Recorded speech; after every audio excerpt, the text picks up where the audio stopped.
preparation of the fight itself, because you hail from Waterbury, so getting to have a fight with a big opportunity against Julia Budd at Mohegan Sun Arena should be really joyful, but you can't have friends or family there during the pandemic. So is there also some sadness taking this fight? A little bit, but you know what? They're going to be tuning in live. They're going to be able to see it live, right, at their TVs at home. I'm happy that they're at home so they can stay safe, not being in a giant crowded space with the whole COVID thing. So I'll be okay, and I'm sure that they'll be happy too. I'm glad to hear that. And how do you prepare for somebody with the level of experience of Julia Budd, going almost a decade undefeated before she met up with Cyborg?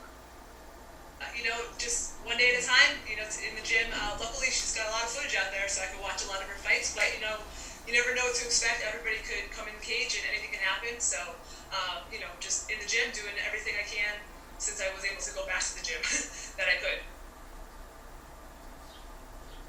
Do you feel that you were a little underrated before going into that fight with Toledo Nogueira? It seems like a lot of people picked your opponent for that fight instead of you.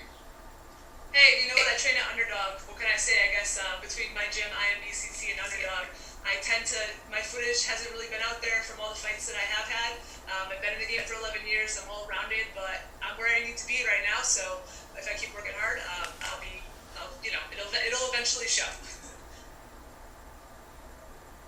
All right. One last thing. Sorry about that, Steve. Go ahead.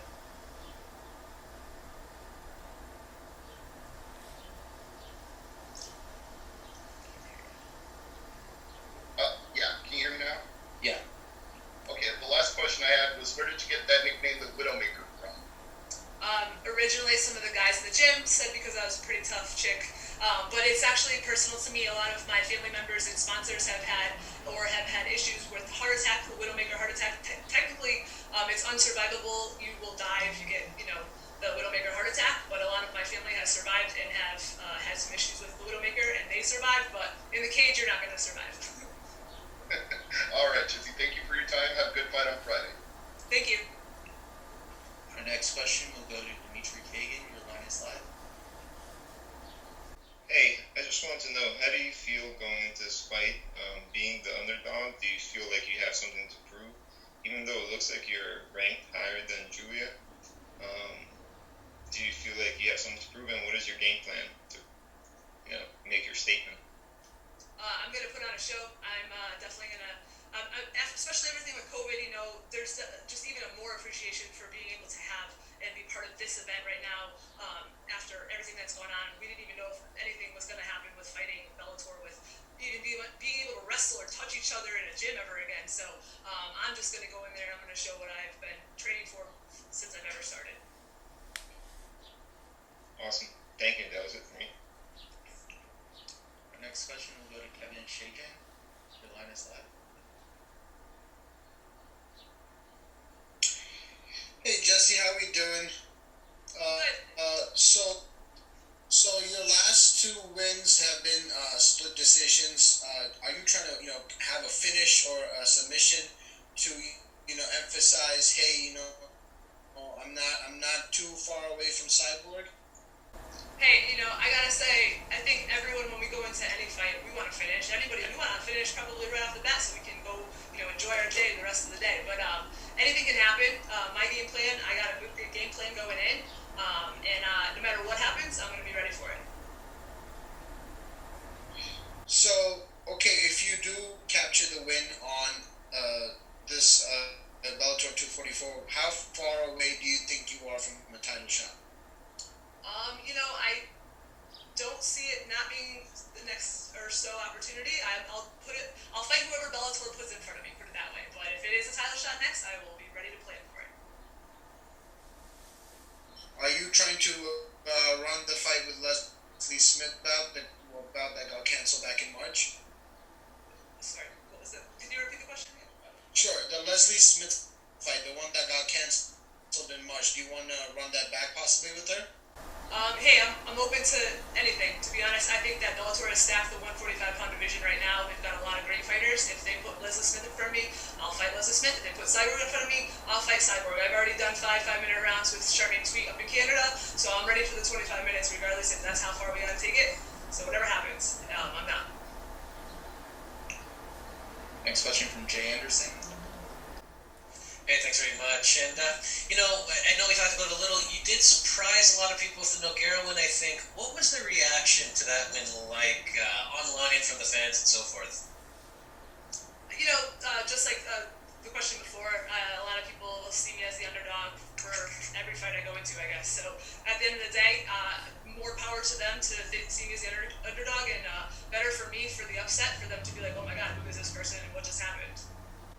And you mentioned the uncertainty that came about because of the pandemic. How difficult was it to put together a normal training camp, or as close to normal as you could get for this fight? Definitely different. It was a little bit harder, but there was always a way to make accommodations. A lot more personal responsibility. My coaches have always talked about homework. When we're in the gym, we're in the gym. When we're at home, we should be doing our shadow boxing, working out. And I paid way more attention and did way more of that this time around because there wasn't any time in the gym. I was going to ask just that, if you had any time in the gym. Do you have like a home gym set up or anything like that? Yeah, and we, eventually gyms did open, so I have had a couple weeks now, but there was a couple months where it was a little hard, so. And last one for me, this is obviously a big fight. Were you surprised at all when Julia's name was offered, given she was, recently the champion? Not surprised. Surprised that it might have been as of right now in this timing, but I was pushing to fight her at some point regardless. All right, best of luck this Friday. Thank you. All right, we'll take two more with Connor Northrup next. Hey Jesse, how you doing? Good, sorry. Good. Now, you talk a lot about the underdog status and things like that, and it sounds like you kind of embrace that, but at this point too, fighting someone that has, Julia, her history with the promotion as well, is this kind of almost like a nothing to lose, everything to gain situation for you? Somewhat, I guess, but for me, it's just also mentally that I'm going into this fight a lot more confident in my game, just being so much time in now. I want to put it all out there. I want to put on a show for everybody, and I want to get the job done. Yeah. Without too many details, too, just where do you feel like you've made the biggest jump since that Nogueira fight? A lot, just in the gym, being before I was saying, just more appreciation of mentally, my mental game, just kind of seeing game planning. It's not just, who's in better shape in fights. I feel like when you're an amateur, sometimes, the better person in shape might be the winner at the end of the round. This time it's a lot more strategizing. Thanks, Jesse. All right, and our last question will come from Alex Bahunin. Your line is live. Hi, Jesse. How important will a win be over Julia Budd? And I guess it was kind of already alluded to, but do you think that warrants a title shot?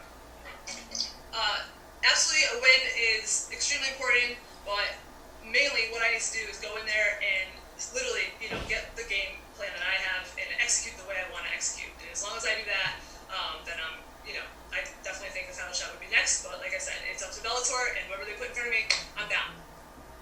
Thank you and good luck. Thank you. All right, thank you very much, Jesse.